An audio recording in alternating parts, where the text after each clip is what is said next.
Geometry is an important field of study in mathematics, and it also seems like it's the one that high school students enjoy the most. At least to me, this seems to be because geometry is the most intuitive in comparison to our physical world. It models real things that we see, circles, triangles, these are all shapes that we can see in real life. And I think it's not too hard to see that these can help describe phenomena of motion or just shapes around us that can be useful to study. Now, two of the most important shapes in introductory geometry would be the circle and the triangle. And the reason for this is actually not that complicated. I mean, they're both really simple shapes. The triangle is the simplest polygon in some sense because it has the least amount of vertices possible to get a polygon, while the circle is very simple and beautiful in its definition. It's simply all points a constant distance away from a certain other point.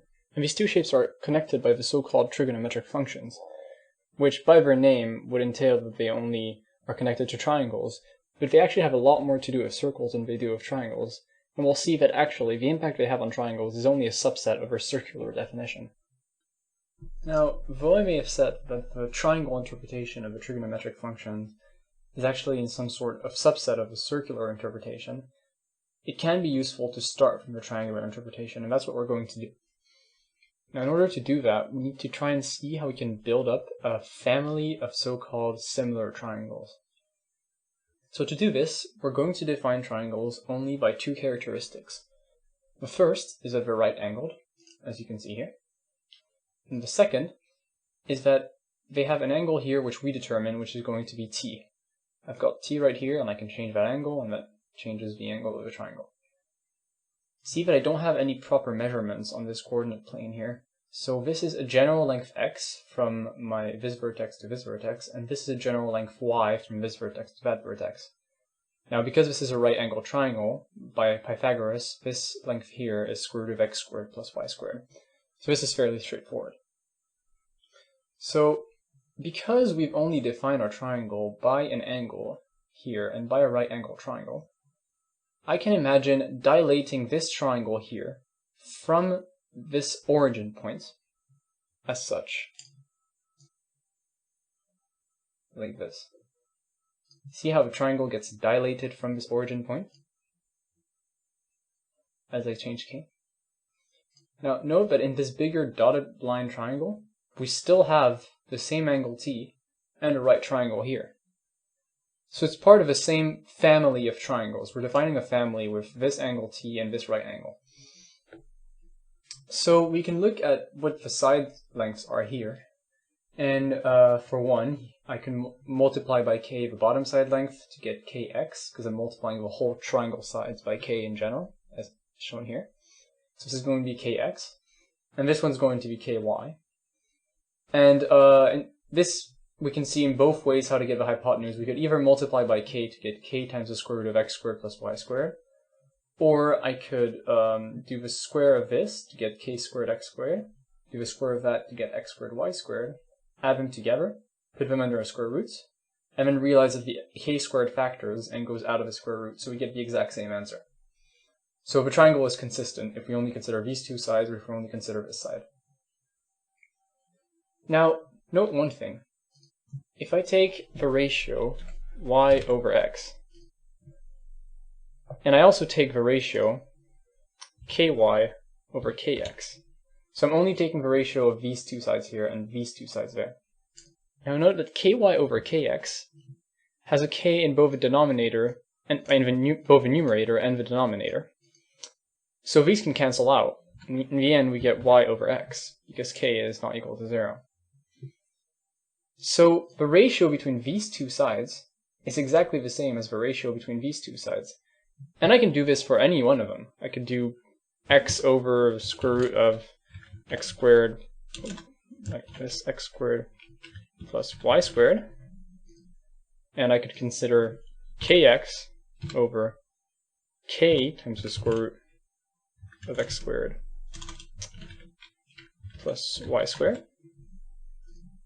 And I can once again cancel the k and get the exact same answer as up here. So ratios of sides are conserved along this family of triangles. No matter how I dilate this, I'm always going to have the same ratios of the sides. it's a constant value. Now, the right angle triangle, that's technically a constant as well, right? It's just 90 degrees. So the only real parameter defining our family is t, which chooses the angle. So we've got the angle t, and associated to it, now we have constant ratios, because since the ratios are the same between each triangle, we should be able to find some constant ratio based on t. So the ratio from this side to this side should be constant for a given t, the ratio of this side to this side should be constant for a given t, and the ratio of this side to this side should be constant for a given t. So how do we find those ratios? And that's exactly what trigonometric functions try to answer. So to be able to actually answer this in terms of trigonometric functions, we might first like to label our sides a little differently. If this here is our angle t, instead of this angle, for example, but if we're only considering this angle t, then we'll want to label each side based on their relative position to our angle. Now this here is always going to be the hypotenuse, because it's opposite the 90-degree angle. But these two sides are based on their relative position. This side y here is going to be the opposite side, because it's opposite the angle, and the side x is going to be the adjacent side, because it's adjacent to the angle. If my angle t was actually this angle up here, this would still be the hypotenuse, but this would become the opposite, and this would become the adjacent. Hopefully you can see why. So from there, we define two fundamental ratios. First, the ratio of the opposite over the hypotenuse. So if our angle t is here, in our case, it would be y over square root of x squared plus y squared. That's going to be equal to our opposite over our hypotenuse, right? And just big O for short and big H for short. And I could use a big A for adjacent if I need it. Then I have another ratio which I might want to take, which is x over the square root of x squared plus y squared. And this is equivalent to the adjacent over a hypotenuse. So we assign a name to these two ratios, because keep in mind, these ratios are going to be different for different values of t. You can obviously see that for this value of t, for example, our opposite is very, very big. But if I were to take, for example, the ratio between our opposite and our adjacent, then I'd have a very big value over a very small value. That would get me a decently large value. Well, if I had a small value of t, well, it would be quite the opposite. I'd have a small value over a big value, and so I'd get a very small value. And this is also true if I want to compare the hypotenuse with both sides. So we're going to define the function sine of t as being the opposite over the hypotenuse. So in our case, sine of t is equal to the square root of x squared, y over the square root of x squared plus y squared. That's going to be sine of t, opposite over hypotenuse. And cosine of t, written cos of t, we're going to define as x over square root x squared plus y squared, which is the adjacent over our hypotenuse, as we have down here. So these are two functions that we have there. And we're not going to look at an explicit definition just yet. We're only going to be basing ourselves off of this intuitive idea. Now, what about tan t that I've written right here? What is tan t? Now, tan t we can actually express in terms of sine t and cos t. Because tan t, we're going to want to define that as the ratio of the opposite over the adjacent. So in our case, y over x, which is equal to O over A. No, not plus, equal. Here. So tan t is going to be equal to y over x. But note that y over x is exactly the same as sine t over cos t. Because that's just going to be y over x, square root of x squared plus y squared, all in parentheses, all over x over the square root of x squared plus y squared. And if I multiply top and bottom by the square root of x squared plus y squared, I'm just going to get y over x. So tan t is just going to be equal to sine t over cos t, or y over x, however you like it. So these are the three fundamental ratios we're going to be looking at. And in fact, you could also realize later on that the only one we really want to care about is sine t or cosine t, because they can all be expressed in terms of just one of the ratios. Now you might wonder why we're considering only the ratios opposite to hypotenuse and not, for example, the ratio hypotenuse to opposite. Well, these have a name as well. We define sec t to be equal to 1 over cos t. And so that's going to be equal to square roots of x squared plus y squared all over x. We define csec, or cosec t, to be 1 over sine t. Now note that this one has co, but we're doing over sine, so it's a little confusing. You'd expect it to be 1 over cos, but it really is 1 over sine. And in this case, it's going to be the square root of x squared plus y squared all over y. And finally, we define cotangent, or cots t, which is 1 over tan t, which is x over y, or cos of t over sine of t. And the only reason we started with these ratios and not these is because, as we'll see later by the circular definition, these are much easier to visualize, while these take a little more work. So let's remove all of these here, and let's move on now. We don't have an explicit definition for trigonometric functions, but we'd still like to know some values, and you might expect that by taking some standard types of triangles, we may be able to determine explicitly a value for certain sines or cosines or tangents. So let's do that now. So, the first triangle we're going to look at is the right-angled isosceles triangle. A right-angled isosceles triangle is a right-angled triangle, but as the name entails, isosceles around the 90-degree angle. So as we see here, I've got x here and x there. And simply by using the fact that angles inside a triangle add up to 180 degrees, we can determine that this angle here is 45 degrees and that this angle is here 45 degrees. So we're going to try to determine the sine of 45 degrees, the cosine of 45 degrees, and the tangent of 45 degrees. And note, I could argue by considering my angle as being here or as being there. Considering it's an isosceles triangle, it's not going to make a difference. So the first thing we do is we determine the hypotenuse, which by applying Pythagoras directly gives us square root of x squared plus x squared. Now we can simplify this, obviously. Square root of x squared plus x squared is simply going to be the square root of 2x squared, which in turn is equal to the square root of 2 times the square root of x squared, which in turn is equal to the square root of 2 times x. So I can change that label right here to be square root of 2 times x. Alright, so we've determined that far. So now we can actually start to get some ratios. So we said that sine was opposite over hypotenuse. And if you don't already know this and haven't been fed it a ton in school, there is a song to remember which sides correspond to which ratios. Simply remember the phrase SOHCAHTOA, where SO stands for sine opposite hypotenuse, CA stands for cos adjacent hypotenuse, and TOA stands for tan opposite adjacent. But if you just use these trigonometric functions a lot, you'll remember that song anyways, you won't need it. So, sine of 45 is going to be the opposite of 45 over the adjacent of 45.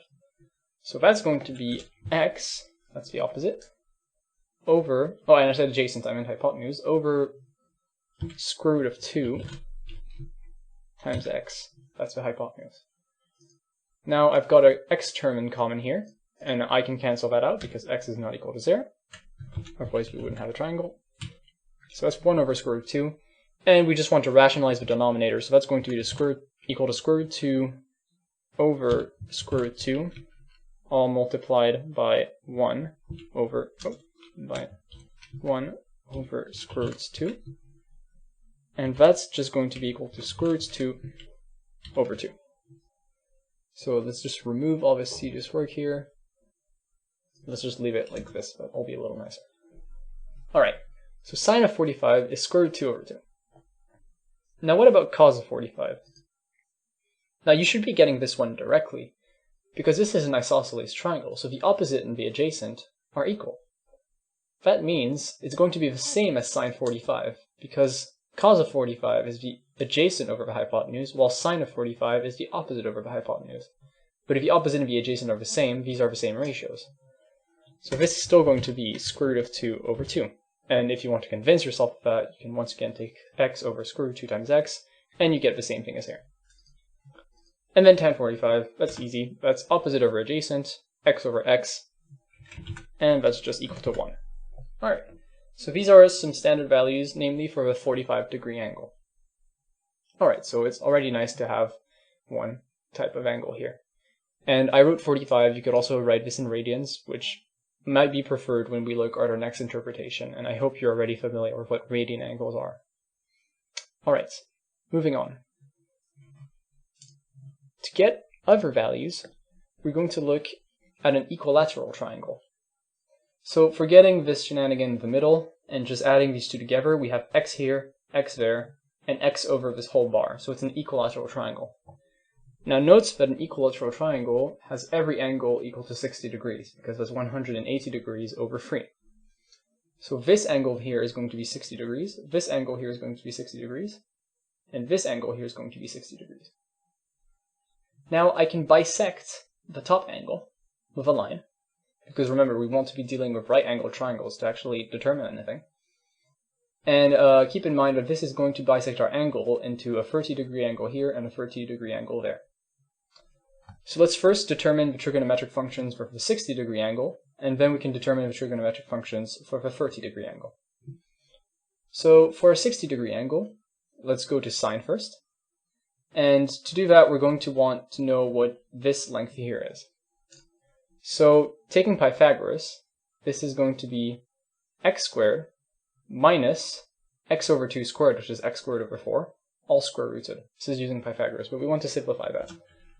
So that's going to be 4x squared minus x squared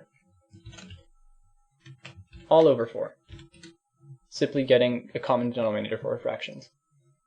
And that is going to be equal square root of 3x squared over 4, which is equal to the square root of 3 over 4 times the square root of x squared, which in turn is equal to the square root of 3 over 4 times x, and the square root of 3 over 4 is the square root of 3 over the square root of 4, still all times x, and the square root of 4 itself is just 2, so we have the square root of 3 over 2 times x. And this time we don't need to rationalize the denominator because, well, it's already rational. So just remember this final results, but it's equal to the square root of 3 over 2 times x. Let's remove our work so that we only have the final result. Alright, so let's change that label. Something more useful as such. Alright. So now we can actually determine sine of 60, cos of 60, and tan of 60. So sine of 60 is going to be opposite over hypotenuse. So that's going to be square root of 3, oh, not square root of 3 over 2 times x, all divided by x. And so that's very convenient. We can just cancel out the x's, and we're left with square root of 3 over 2. Easy value, easy job. What about cosine? Cosine is going to be the adjacent over hypotenuse. So that's going to be x over 2 divided by x. And once again, very convenient, the x cancels, so we're left with 1 over 2. And finally, tan of 60, that's opposite over adjacent. So that's going to be square root of 3 over 2 times x, all divided by x over 2. I can multiply top and bottom by 2 to get square root 3 of x over x, and then cancel out the x's to get square root of 3. So that's our three trigonometric functions for 60 degrees. And now we can do the same for 30 degrees, where 30 degrees is right here. We take sine of 30 is going to be opposite, now the opposite is here, over adjacent. And note that this is exactly the same as the cosine of 60, because the cosine of 60 was adjacent over hypotenuse, but now that I'm switching angles, the sine of that is going to be the same as the cosine. And this is actually generally true in a right angle triangle. If I take one angle and take a sine, it's going to have the same sign as the cosine of the other angle. So it gives us one identity, that cosine, well, sine of this angle equals cosine of 90 degrees minus this angle. And we can do the same for sine by saying sine of this angle is cosine of 90 degree of this minus this angle up here. Alright, so I'll write this out explicitly later because I realized I did not explain it very well. So we have now opposite over adjacent. So that gets us x over 2 over x, which is 1/2. And that's exactly what we computed here. And so we know that cos of 30 is equal to sine of 90 minus 30, as I just explained. So that's just going to be square root of 3 over 2. And now for tangent of 30, note that tangent is going to be opposite over adjacent, but that's just the opposite over adjacent of tan 60 reciprocaled. So that's going to be 1 over square root 3 instead of just square root 3, and we can rationalize the denominator to get square root 3 over 3 as such. And so just writing out the identity I said earlier, we have that sine of x equals cosine, so let's see, sine of x here, that's opposite over hypotenuse, it's the same as the cosine of this angle, so that's going to be a cosine of 90 degrees minus x. Whoa, ooh, that was strange. And we have another identity which says cosine of x equals sine of 90 degrees minus x. And keep in mind, you'll often just see in the format of pi over 2 minus x and pi over 2 minus x down here, because we often prefer to deal with radians when looking at trigonometric functions. Alright, so let's look if we can see some quick patterns in our standard values just so that we remember how to use them. So here we've got a table of standard trigonometric values. And the first thing you might notice is, of course, how sine 30 is equal to cos 60 and cos 30 is equal to sine 60, which is what we saw before. And just in general, how sine and cosine kind of seem to be going in opposite directions to each other. And a second thing we might notice is that actually, if we look at sine, for example, and go in ascending angles, so we go 30 degrees and then 45 degrees, then 60 degrees. So sine of 30 degrees is equal to 1 over 2. Sine of 45 degrees is square root 2 over 2, and sine of 60 degrees is square root 3 over 2. Note that it's just ascending square roots, all divided by 2. We've got square root of 1 over 2, then square root of 2 over 2, then square root of 3 over 2. And actually it turns out that sine of 90 degrees is exactly equal to 1, which would be square root of 4 over 2, which is just 2 over 2, which equals 1. And we can do something similar for cosine, but in the other direction. As for tangent itself, it's a little less interesting. We've just got root 3, 1, and root 3 over 3. So simply you have to remember that reciprocality between tan of 30 and tan of 60. Now, at the beginning of the video, I promised that trigonometric functions were related to circles as well, but so far we've only looked at triangles. So let's see how they can actually be related to circles, and this is where the trigonometric functions really draw on their beauty. So first of all, we're going to consider a triangle with hypotenuse 1. And when I say t here, I'm considering this angle right there.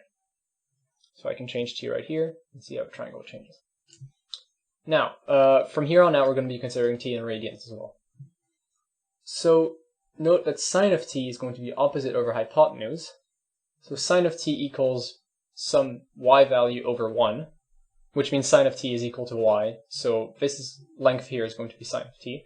And I can apply the same logic to find that this length here is equal to cos of t. That's already a nice little neat trick. But when we have a hypotenuse of 1, we've got the trigonometric functions appearing in our side lengths. But that's not what we're looking at today. Note that the definition we looked at for trigonometric functions is actually quite restrictive, because we can't look at any angles that are bigger than 90 degrees or smaller than 90 degrees. So instead, we're going to start off this principle that we've got sine of t and cosine of t on the side lengths, and extend from this, where when we change the triangle and we rotate around the hypotenuse, we actually get some sort of reflection.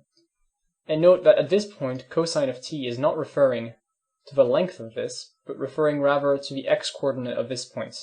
So we're here around minus 0.841, that would be cosine of t here. And same for sine of t, except in this case it's still going positive. And I can keep going and rotate back around. Now we're both negative. Keep going. Now this one's positive and this one's negative. And keep going, and we're back where we started. Alright. Now we're going to be calling this the first quadrant, this the second quadrant, this the third quadrant, and this the fourth quadrant. Alright. So let's just play the value of t just rotating around. So that we've got this triangle rotating, and that looks kind of cool. Now let's consider the points exactly on the edge here, that vertex.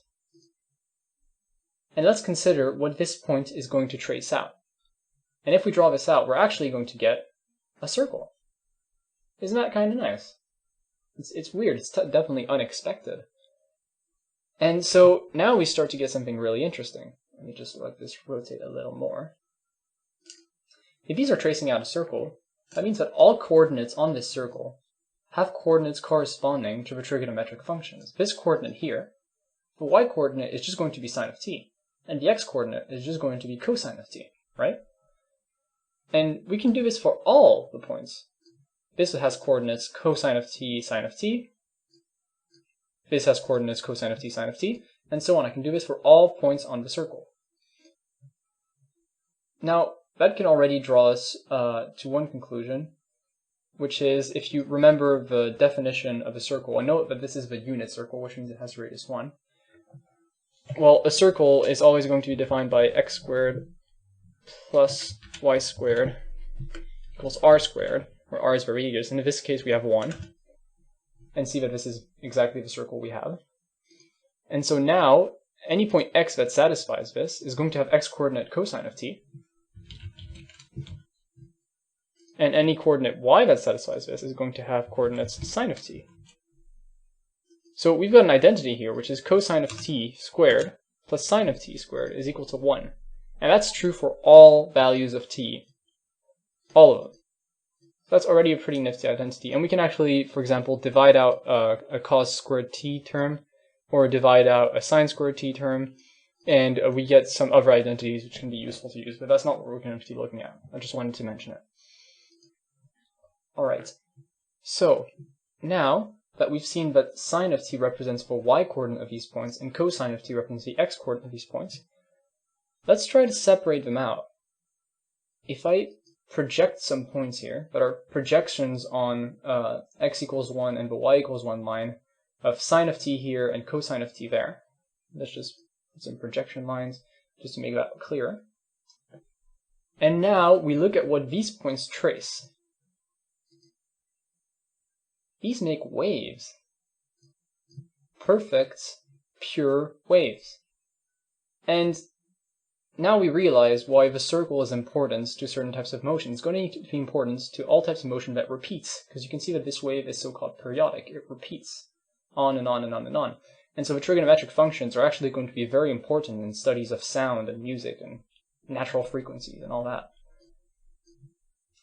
And so that's nice. We've got sine t and cosine of t, but where do all our other trigonometric functions come in? So you may already realize why we chose sine of t and cosine of t instead of sec or csec, because they're nice inside the circle, well defined.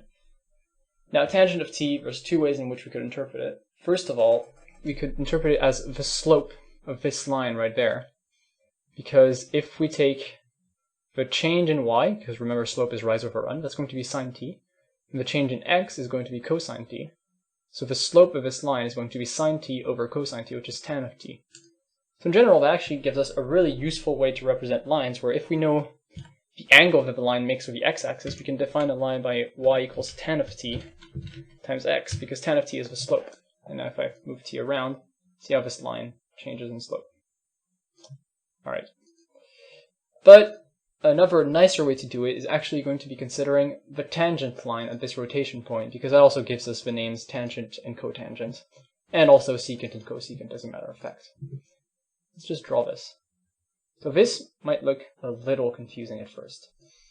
So let's first look at what this means. So sec of t here is representing the x-coordinate of this point, and c sec of t is representing the y-coordinate of this point.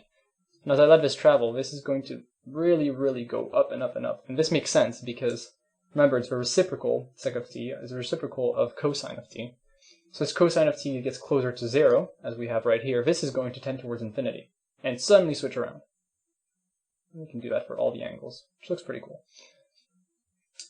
But what about tan of t and cosine of t? Well, tan of t is going to be this distance here, while cotan of t is going to be this distance there. And we can define their sign. This is going to be more like absolute tan of t and absolute cotan of t. We can actually define the sign that they have dependent on what the sign of sine and cosine are. When I say the sign, I just mean if it's positive or negative. So how do we actually work this out? Well, let's start with tangent. So we've got a triangle like this. And note that because this is tangent to the circle, this line here is going to be perpendicular to the radial line, to this radius here. So we have a 90-degree angle here, which means we can actually do some trigonometry. So I've got my angle t right there. This would be the hypotenuse of my triangle. This would be the adjacent, and this would be the opposite. So if I consider tan of t, that's just going to be equal to the opposite, which is unknown for now. We don't know that it's tan of t yet, so let's call it, I don't know, t. Well, not t, obviously I already have t, let's call it L. And we divide that by the adjacent, which is here, and that's 1. So tan of t is just equal to L, which means L is equal to tan of t. So this length right here is going to be tangent of t. So that's quite easy to do. And we can do the same thing for cotangent of t, where now the 90-degree angle is here, our hypotenuse is there, and this is going to be, so we've got our angle t right here, but now we're going to be considering the angle 90 minus t. So if I consider tan of 90 minus t, right, that's going to be equal to the opposite, which we don't know yet, so let's call it L again, over 1. So it's just going to be equal to L. And I didn't write it explicitly earlier, but you may have noticed it from our triangles, that tan of 90 minus t is actually just equal to cotangent of t. And you can draw out some triangles and convince yourself of that. So this is going to be cotangent of t equals L. So that works it out for these two. And so now we see why this is called the tangent, because it's due to the tangent line. Now, what about the secant? How can we prove that one? So, what is the equation of this line right here? Well, we know the slope of this line is tangent of t, which means the slope of this line is going to be minus 1 over tan of t, negative reciprocal, right? So if I take that times x, I've got a parallel line. And now using slope-intercept form, I can subtract y by the y-coordinate that it passes through. In this case, that's going to be sine of t, because we determined the coordinates on our circle. And I do the same for x, and take x minus cosine of t. And like this, I've got the same line. Alright, now if I want to expand this, I get y equals minus x over tan of t plus cosine of t over tan of t plus sine of t. Right? I just rearranged all of that. Now let's expand tan of t into sine t over cos t to get y equals minus x times cosine of t over sine of t plus cosine squared, yes, of t over sine, oh, not sine squared, just sine of t, all plus sine of t. Alright, now I want to solve for when y is equal to 0. So I get 0 equals minus x cosine of t all over sine t plus cosine squared t all over sine t plus sine of t. And I can multiply top and bottom by sine of t because it's not equal to 0, otherwise we'd have a vertical tangent line. We know what the answer is going to be, it's just going to be 1. So we have 0 equals minus x cosine of t plus cos squared t, not cos 2, cos squared, yeah, this, plus sine squared of t, like this. And so now solving for x, I have x is going to be equal to cos squared t plus sine squared t, and it's all of that divided by cos of t. And remember, we saw earlier that cos squared of t plus sine squared of t is equal to 1. So that's just equal to 1 over cosine of t. And so we get, what do we get? We get sec of t. 1 over cosine of t is just the definition of sec of t. And so, yeah, that's how we get the x-coordinate of that intersection point. And we can do exactly the same for c-sec. If I'm not going to do it, you can take that as an exercise for yourself and continue to do it yourself. Now, let's just, for a second, watch the animation, because I think altogether, this moves really, really nicely altogether. And it really just helps to show the beauty of trigonometric functions in and of themselves.